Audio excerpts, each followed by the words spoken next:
बोर्डमध्ये most time विचारली गेलेली थेरम आहे similarity and right angle triangle. सोपी थेरम आहे. त्या थेरममध्ये काय दिले आपण in right angle triangle if the altitude is drawn the hypotenuse that form two triangles to the original triangle and they are similar to each other. म्हणजेच काय की बी बी हा अल्टिट्यूड आहे एस सीवरती, बरोबर. त्याच्यामुळे कुठले 3 ट्रायंगल तयार झाले, ए बी सी, ए डी बी आणि बी डी सी. हे 3 ट्रायंगल कसे आहेत, एकमेकांना सिमिलर आहेत. सिम्पल स्टेपमध्ये याचं आपल्याकडे सोल्युशन आहे.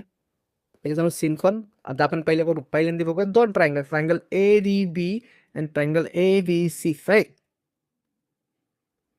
आता ए डी बी आणि ए बी सी मध्ये कॉमन काय आहे, तर कॉमन आहे 1. राईट. आपल्याला D A B is equal to V A C common angle.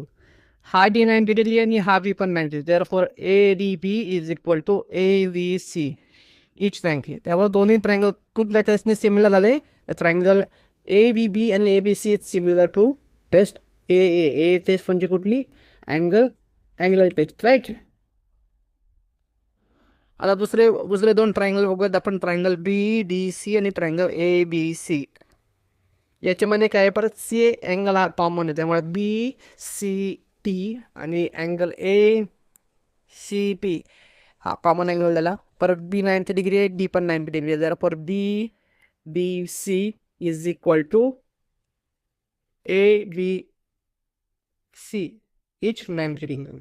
Therefore, triangle BDC similar to BDC similar to triangle ABC. कुठली टेस्ट परत ए A A ए म्हणजे अँगल सिस्टम. सगळ्यात शेवटची तुमची आणि माझी आवडती स्टेप्स.